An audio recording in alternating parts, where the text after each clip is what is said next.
Hi everyone, it's Kasia from Tarot Map. Let's talk about astrology and let's talk about tarot decks. So that's favorite subjects, okay? It is a Marzanna time. So this wonderful sculpture is from her stories, from Marta, and it is the Slavic goddess of winter and underworld and dark goddess, and usually she is ruling over the colder, darker time of the year here in our Slavic culture. But what I want to speak about is to give you a little insight into one of these transits that we are collectively under, and this is the square of Mars and Neptune. So Mars and Neptune are in contact with one another, and the square aspect in astrology is not the easiest one, but it's a dynamic one. So there is a friction. First of all, two of those planets, Mars, the very fiery, passionate, driven energy, active, right? Go and get her, god of war, ruled by passions and ruled by what it wants, and I want it now and I want it delivered.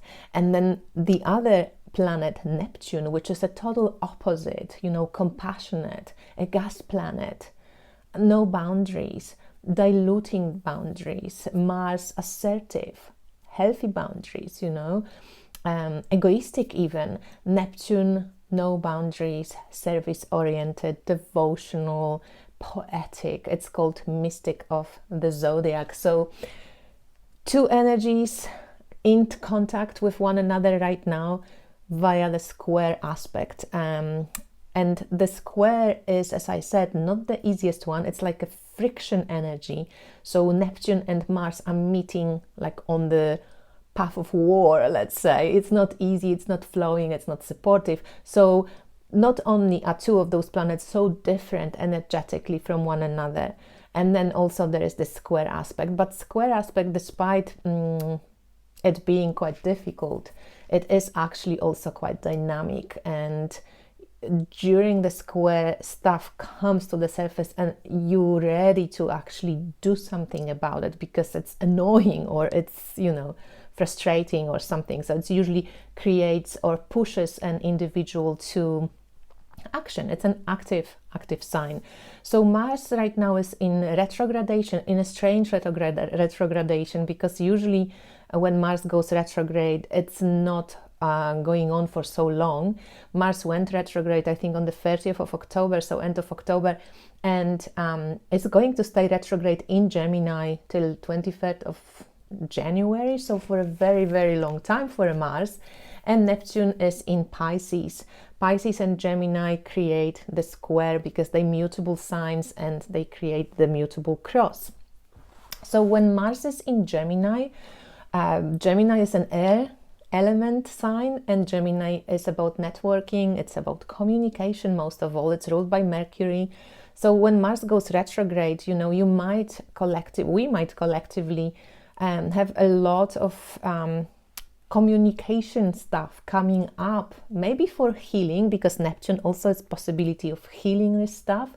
Maybe there is miscommunications that's happening. It's really a good time to pay attention to what we're saying, how we're saying it, are we clear about what we want. And I'm totally in this like Neptune-Mars square. I don't know what I want right now, so I'm feeling a bit like lost. And this is what Neptune contacts with other planets does, because Neptune wants to dissolve the boundaries, dissolve ego, bring in compassion, bring it mysticism, poetry. It's a very kind of Piscean energy, whereas Mars is connected to Aries. It's like, I know what I want, I'm going to go and get it, and this is what I'm passionate about, this is what drives me, this is what motivates me. So when Neptune dissolves that Martian go-getter, and Mars is retrograding anyway, we might not feel so inspired to go and do, or even if we want to, it's kind of not really falling into place for us. Because Mars and Venus are part of relational aspects as well, so there might be also things happening and coming up for you in your relationships. And mostly I think it would be connected to communication of your needs, communication of your boundaries, like where are we going and how are we doing this. So Pisces in astrology is it's kind of represented by the card of the moon. And here, this is from the Celestial Tarot. It's a beautiful card. So you can see here these two kind of like mermaids floating like the sigil of Pisces in two directions. And that also shows a little bit maybe of like indecision of Pisces. And then the Mars is in Gemini, and it's again two people, right? So it's quite relational right now. There might be lots of stuff about relationships, and I would love to know, so please drop me a line in the comments, like how do you feel it shows up for you? Is it more showing up in your relationships about the relationships, or is it showing up about communication and how you can express yourself better? And so Mars and Neptune also. So, in this particular deck, Neptune looks quite active, right? But it's actually Hangman.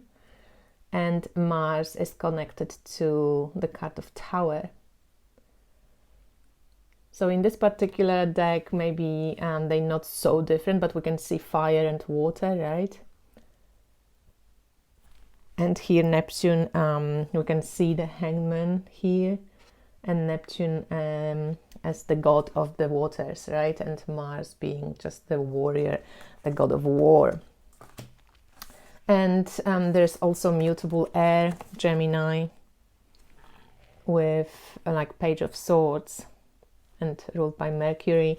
And this is the mutable water, so Pisces, and it's Page of Cups. So that's also this air and water being activated, these elements within us. So this is this is from Patrick's deck. Where are you, the little deck? Living Wheel astrology cards. I love this little deck to illustrate the cards. So we have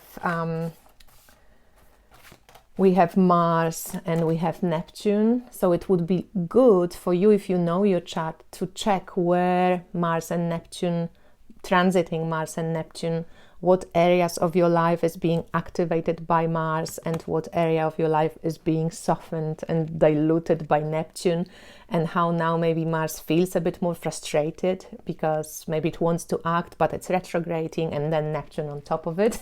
So for me it is in 11th house, so it's in the house of community and in the house of friendships. How am I feeling it? To be honest, I'm kind of feeling like my Mars is in general in Gemini in this house, so it's quite a familiar energy. But Neptune squaring this Mars, I actually feel like I'm softer, like I want to hang out with people more, I want to get into the deeper conversations, I want to really have one-on-ones, cup of tea, I don't really want to go on adventures so much, but like more like like spiritual chats. So that's how I'm feeling it right now. And I'm not really, and the friction I'm feeling in not being able to decide what I want to do right now when it comes to like choosing a place to live and stuff like this. So it's not connected so much to people, but to a place where I would like to put my roots in. And just the situation, there was missiles in Poland that blew up like 100 km from my city. So it's kind of like so like insecure and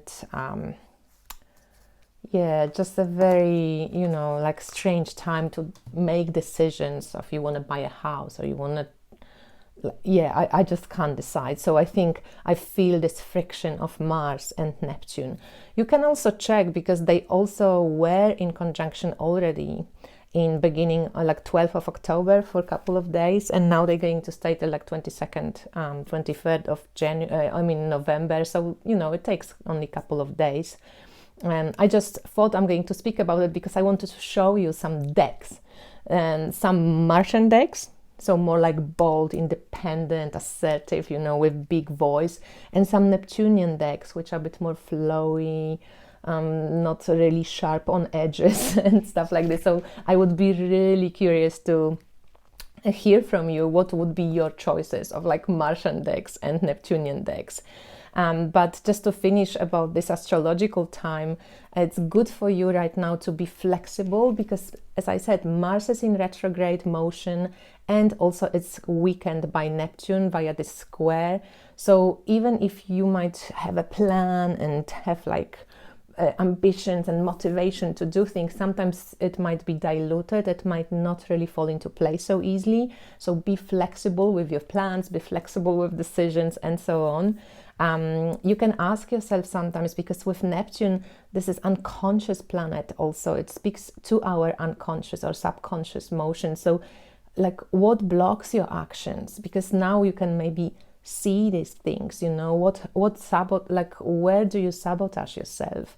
Neptune wants Mars to be unconditional, Neptune wants Mars to be compassionate, Neptune wants Mars to serve other people.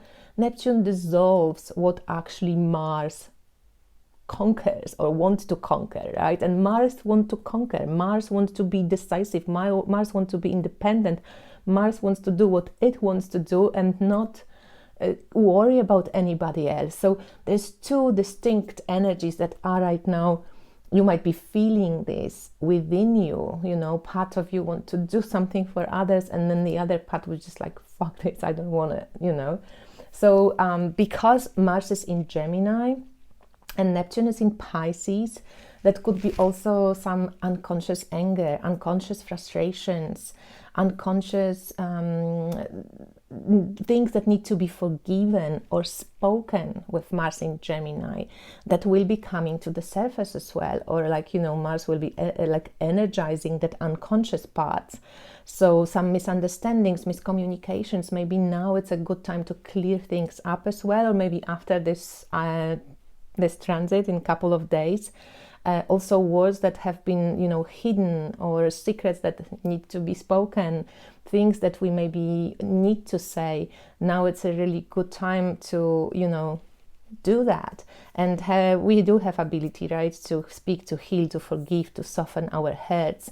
Neptune is actually a healing planet, so often the energy of Neptune brings the solution and brings maybe confusion at times, but on the other hand also brings opportunity for healing and brings opportunity for like spiritual understanding, meaning like taking a wider point of view at a situation, not just from that head place of ours.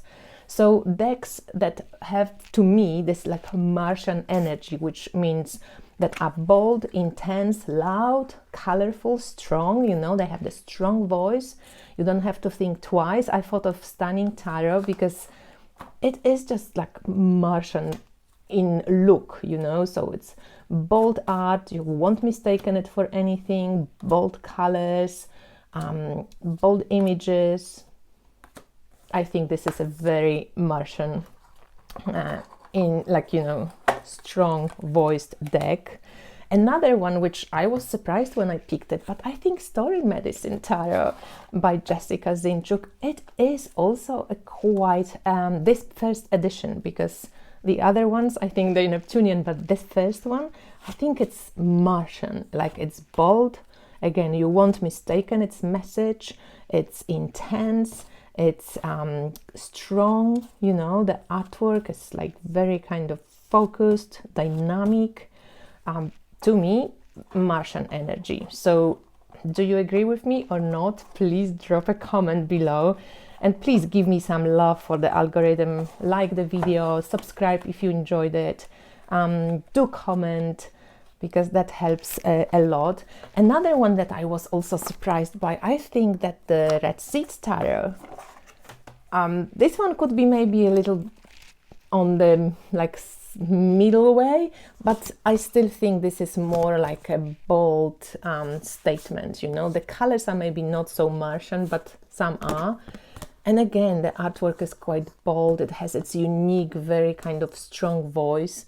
So I think the Red Seeds Tarot, Demeter, Persephone, Pluto, Eleusinian Mysteries by Linda Hill, amazing deck, quite Martian.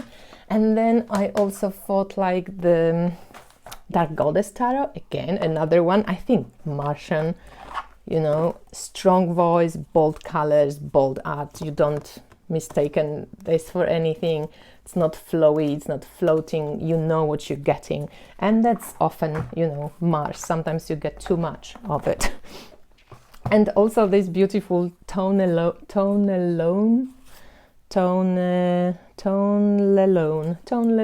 I think it's how it's pronounced. This was a gift from Natalia. I take it for my birthday. I think it's also Martian. It's awesome colors, bold, loud, colorful, strong, a very kind of bold message, bold reader, awesome, good sense of humor. So quite Martian. So let's move now to Neptunians. So for Neptunian, I thought like, oh my God, this is perfect, you know, perfect deck for a Neptunian deck. Are you ready? Margarete Peterson. Okay, so here there's like nothing clear about it. The boundaries are blurred, the artwork is within artwork. You have to really kind of pay attention. It's soft, it's intuitive, it's dreamy, and nothing is kind of clear. That's Neptune for you, okay? This is Neptunian deck, even though there are bold colors and so on, but this is very Neptunian deck. And I just got this commemorative edition because this deck was on the market for 21 years. Wow, that's success, and I love it still. So it's a deck that doesn't get old. Another one that I thought is totally Neptunian. Are you ready? I'm excited about this. So intuitive, blurry, soft, no boundaries.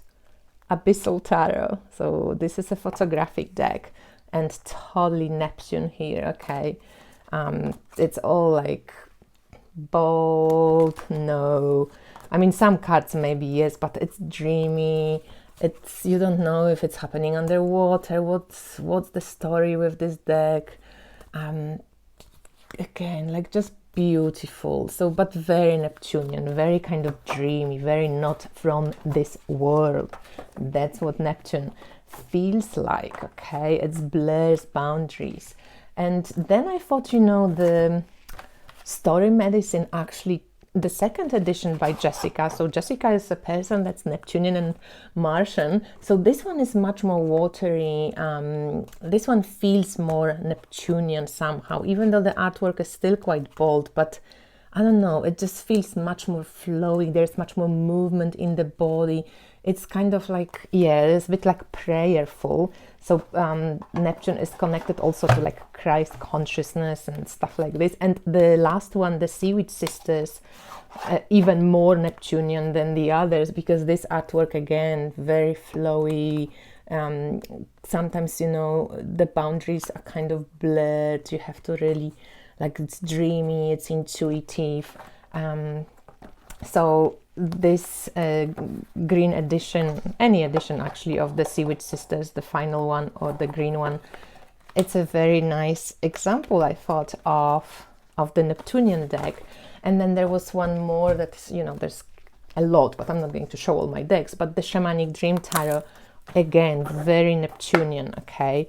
So the artwork, you know, abstract, mystical, dreamy. You have to sit with it, intuitive, colorful as well, but in this like non-boundary like way. It's not clear, nothing is totally clear, and Neptune is known for it, like nothing is clear, you don't know what's going on, you have to hang like hangman and wait for the message to clarify itself for you and understand it.